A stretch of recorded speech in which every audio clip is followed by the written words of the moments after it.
연령대별로 아마 조금 다를 것 같아요. 트로이 하면 떠오르는 게 두 분은 그 컴퓨터 바이러스 아닙니까? 아 그렇죠. 저희는 트로이 목마 하면은 역사 빼면은 바이러스. 컴퓨터 바이러스. 예, 컴퓨터 바이러스. 요즘 분들은 트로이 목마 하면 뭐가 생각이 날까요? 브래드 피트? 수만 명의 적군들을 성벽 위에 놓고 혼자 와서 헥터! 그 장면은 잊혀지지가 않을 정도로 그 전투씬도 너무 멋있었는데 아킬레우스가 이제 주인공이기도 하고 신화 속 인물들이 나오는데 이거 진짜 역사 아니야? 라고 하는 사람들도 있고 야사지 라고 하는 분들도 있고 그냥 그리스 신화야 라는 사람도 있는데 어떻게 봐야 되는 거예요? 말씀해 주시죠. 아니 이거는 이거 가지고 한 3박 4일에도 안 끝나는 책이기 때문에 사실 고고학하면서 가장 많이 보는 책이 하이니 슐리만의 트로이 발굴기거든요. 그게 이 사람이 놀라운 발견한 건 맞는데 사실은 대부분의 이야기가 좀 거짓말이에요, 이 사람이. 위작이다. 예, 그래서 트로이가 OX라고 할 수 없고 세모 정도로 딱 할 수밖에 없는 게 트로이 자체의 어떠한 그 호메로스의 이야기를 증명한다. 그건 불가능한 게 마치 나관 중에 삼국지 연의를 증명한다 똑같은 거거든요. 그거보다 더 힘들죠. 예. 삼국지 연인 증명하기 쉬워요. 정사가 없는 상태에서 그와 같은 수많은 군담 소설이 있는데 그것도 몇천 년 전에 누가 이야기한 거를 받아 적었는데 그거 증명한다. 증명되는 게 더 이상하죠. 그럼에도 불구하고 분명히 슐리만이 밝혀놓은 건 뭐냐면요. 트로이 시대를 발굴했다. 그러니까 트로이 시대를 포함한 그리스 이전 시대를 발견한 걸 맞기 때문에 그 자체는 위대한 발견이지만 그 호메로스 시에 등장하는 수많은 어떠한 이야기들을 유감스럽게도 저는 증명된 게 많지 않다고 생각해요. 그냥 문학적으로 정리하면 이렇게 저는 정리를 했는데요. 호메로스가 트로이 전쟁은 일리아드에서 얘기를 하고 오디세이에서는 오디세우스가 고향으로 돌아가는 이타카로 돌아가는 데에서 나오는 짧은 이야기가 트로이 목마 얘기가 있잖아요. 그 트로이 목마 얘기는 오디세이에 있는 거고 그걸 나중에 그 비리길리우스가 라틴어에서 아이네이드에서 다시 한번 얘기를 하고 그게 트로이 목마 얘기잖아요. 저는 어떻게 생각하냐면 트로이 목마는 역사적으로 증명할 길은 없고 다만 트로이라는 곳은 있다. 복각적인 증명이 있으니까. 전쟁 자체는 사실 요즘에 상당히 많은 분들이 인정하는 게요. 하나의 전쟁은 아니었고 아예 전란의 시기였다, 거기가. 그것까지는 이제 밝혀진 게 고고학 발굴하면 지층이라는 게 있는데 기원전 1200년 정도의 전쟁의 시대가 있었고 그 다음에 곧바로 큰 지진이 일어나서 전체 유적지가 다 무너집니다. 그리고 몇백 년 동안 사람이 안 살았거든요. 그러니까 이게 상당히 몇백 년 전의 기억이 막 섞여가지고 전쟁으로 나왔다는 것까지 맞는데 실제로 층위를 보면은 제7층이 트로이 시대층이고 6층이 지진단층이 덮이는 층인데 7층에 그렇게 전쟁의 증거가 많아요. 근데 이게 비유하면 이런 게 우리나라 남해안에 조선시대 칼 나왔다고 다 이순신 거 아니잖아요. 그렇죠. 그러니까 그게 전쟁이 나왔다는 건 어쩌면 그와 같은 누적된 기억들이 하나의 신화가 되었을 것까지는 나온 것 같은데 재미있는 게 기원전 12세기 하면 오늘 참 아쉽게도 우리 곽소장님 안 나왔는데 바다 사람들이 설치던 시대 아닙니까? 예, 그래서 기원전 12세기가 그때 이제 막 미케아 문명에서 바다에서 오고 그럼 트로이 사람들은 육상에 있었던 히타이트 계통 사람들의 내륙 사람이었습니다. 즉 이거는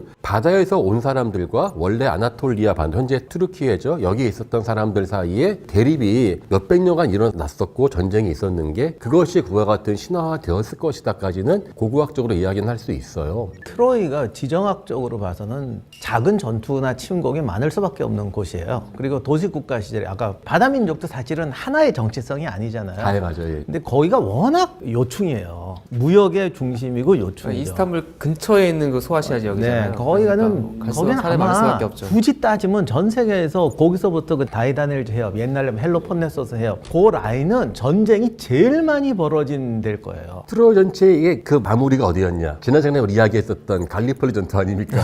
다 같은 지역에 있잖아요. 제가 차나칼레를 갔더니 나는 세상에서 그렇게 큰 전투를 이렇게 많이 볼 수 있는 데가 없어요. 정말 역사책에 나온 전적지 가려면 비행기 타고 가야 되는데 거기는 갈리폴리, 트로이 그리고 저 펠로폰네스 전쟁 때 벌어졌던 해전 뭐 가만히 여기서 야 이거 세계 전쟁사 다 나오는데 거기서 배 하나 밀리면 수천 년의 역사를 이렇게 다 볼 수 있는. 내가 그날 책에 쓸 수 있는 전적지를 5개를 봤어요. 이런 땡이 어디냐고 그 세상에. 저도 차나클라 갔을 때 다들 감벽에 막 입이 벌어져 있는데 다 이거 다 달라요. 옆에 있는 터키 군은 여기가 바로 아타투르크가 막았었던 그 알라의 힘으로 나오지 또 옆에서는 그 영국 안작군들이 죽었었던 참호 바로 하고 있지. 저는 혼자 야, 트로이 목마 이거 완전히 엉터리네. 왜냐면은 그 트로이 성이 있으면 그게 인구 추산이 많이 살아봤자 5,000명, 10,000명밖에 안 되는데 그리고 거기서 헥토르하고 왜 아킬레스가 전차전은 무슨 소 소택지. 거기는 근처가 다 바닷가라서 이 말 전체가 안 되는데, 야, 그래서 이게 그 모든 게 마치 종합 세트처럼 다 있어가지고 저도 차나클레 참 저도 개인적으로 인상 깊었었어요. 그래서 이런 신화, 누군가가 이야기한 신화를 받아 적은 소설,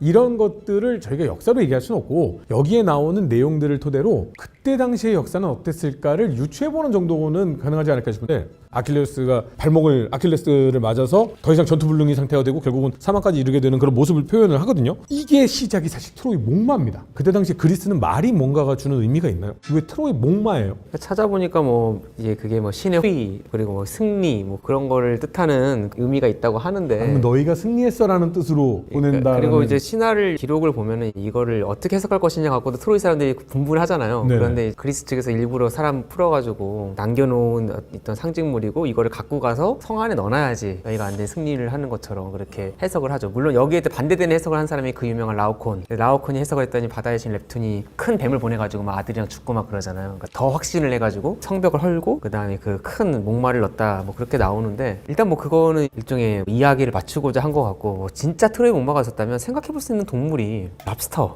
뭐 개미 어렵잖아요. 30명이 들어가기에는 구조상 어렵잖아요. 그러니까 몸통이 통통한 그 정도는 돼야 동물이 30명이 들어갈 수 있잖아요. 그러니까 그런 상황에서 실용적인 동물 아니었을까요? 그때 당시 그리스는 예를 들어서 소를 이용해서 밭 깔거나 막 이런 농사를 짓지는 않았었나요? 국학자가 다 동의하는 게 트로이 전쟁의 시점이 기원전 1200년 전이다. 대체로 동양에서는 상나라 주나라 교체기, 그다음에 바다의 민족 다 동일한데 그 당시에 청동기 시대거든요. 근데 그때 왜 말이 등장했냐? 첫 번째 일단은 그 목마 자체가 호메로스의 시에는 등장하지 않고 뒤에 등장하지 않습니까? 그러니까 이거 자체가 뒤에 끼워 맞춘 거긴 한데, 예, 그리고 생각해 보시면은 목마 안에 특공대를 넣을 수 있을 정도의 기술력에 공병되면은 왜 트로이의 성을 함락을 못 시켰겠어요?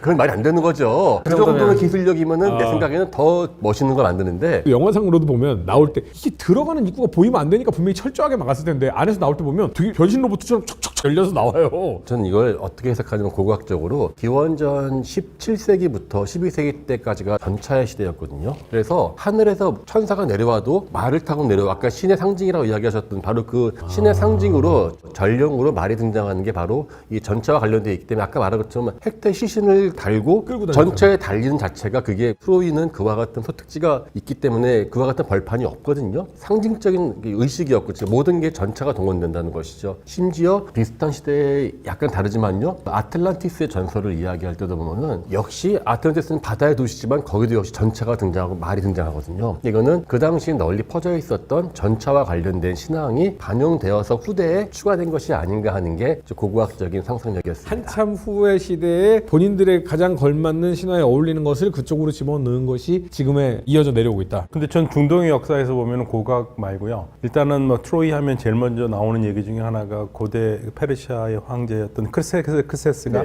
트로이에 가봤었다라는 얘기가 나오고, 그 이후에 사실은 트로이 목마 이야기가 무슬림 사회에서도 꽤 퍼져 있었던 것 같아요. 그러다 보니까 1453년에 컨스탄티노플을 점령한 메흐메드 2세가 이 사람이 트로이 출신이라는 얘기가 많았어요. 왜요? 근데 그게 왜냐면 이 사람이 트로이 출신일 수가 없어요. 트로이 출신일 수가 없는데 왜 트로이 출신이라는 얘기가 나오냐면 트로이의 복수를 해줬다. 트로이의 복수. 야, 니들 트로이 당했는데 그 깨끗하게 우리가 복수했기 때문에 이 트로이 사람이다라는 얘기가 회자가 됩니다. 나의 복수를 갚은 거 보니까 우리 쪽 그렇죠. 사람이네. 그리스 사람들한테 승리를 했다. 그래서 오스만 투르크의 황제들 이름이요, 카이세리 룸입니다. 카이세르라는 것은 시저고요. 룸은 로마예요. 로마의 카이세르예요. 자기네들이 카이세리 룸이라고 불렀어요. 황제들이. 메흐메드 2세는 그리스는 완전히 박살냈잖아요. 그러니까 트로이에 복수를 해준 거죠. 그러니까 트로이 출신이다. 그게 사실은 트로이 전쟁을 현재 아타투르크 때까지 이어지는, 그러니까 이슬람으로 대표되는 튀르크 세력의 정체성을 상징한 사건으로 바뀌는 게요, 아까 이야기했지만 이 트로이 전쟁 자체가 역사적으로 보면 해양 세력과 내륙 세력의 충돌이지 않습니까? 그런데 재미있는 게 실제로 헬레네하고 정분난 파리스 왕조이지 않습니까? 파리스 왕 자체가 뜻이 알렉산더예요. 알렉산더가 세계 정복하다거든요. 그것을 러시아 말로 번역한 게 푸틴의 이름인 블라디미르거든요. 같은 어원이거든요. 그래서 어떤 분들이 파리스 왕자금은 그게 프랑스 파리인 줄 아시는 분도 있는데 그거는 아니고 근데 문제는 실제 발굴을 해가지고 봤더니만은 트로이 유적지에서요 전쟁 나기 200년 전에 알락산도라고 하는 왕의 이름이 나왔어요. 이 알락산도 왕이 그 내륙에 있었던 히타이트 왕 있죠. 히타이트 왕하고 자기 동맹을 체결하는 문서가 나왔거든요. 그러니까 실제로 지금 말씀하신 것처럼 트로이가 진 것은 어떻게 본다면은 아나톨리아 전체가 해양 세력한테 무릎을 꿇은 사건이고 메흐멧이 이제 자기가 트로이의 후손이라는 것은 아나톨리아에 받는 내가 접수한다. 네, 맞아요. 그리고 그 사람의 미션이 아타튀르크로 완성이 되었으니 지금 또 튀르크 하면은 갈리폴리 특별 드라마 영화 하나 다 좋은데 꼭 그런 식으로 반강요를 하면서 다큐멘터리나 영화를 보게 하거든요. 맨날 같은 이야기예요. 트로이부터 시작해서 갈리폴리까지 이어지는 그 튀르키의 역사. 근데 따지고 보면은 로마도 아이게네스가 도망가서 로마를 세운 거로 돼 있잖아요. 그러니까 참 그게 임팩트는 엄청 큰 것 같아요. 근데 이제 사실은 거기가 에게 지중해 무역권이 고대부터 해양민족 어쩌고 전부 다 미케네 애들도 다 돌아다니고 하잖아요. 그래서 원래 헤라클레스가 또 그 전에 트로이를 점령하러 가는 이야기가 또 신화가 있어요. 제일 먼저 트로이 전쟁은 헤라클레스 신화로도 시작이 돼요. 근데 헤라클레스 얘기는 다 뒤집어 씌운 거거든. 우리가 홍길동 하듯이 수많은 사람 이야기가 헤라클레스로 다 합쳐지잖아요. 그러니까 그걸 봐서는 작은 갈등은 내내 있었던 거 같고 그냥 이건 여담으로 하는 말인데 실제 전쟁이면 누가 목마를 거기에 갖고 들어옵니까? 그렇죠. 그러니까 100% 그게 맞다고 하더라도 어느 바보가 그걸 그냥 성 안에 갖고 들어와. 그러니까 작가도 그게 캥기니까 라오콘 얘기도 집어넣고 막 집어넣는데 절대로 그거 안 통합니다. 사람 바보 아니에요.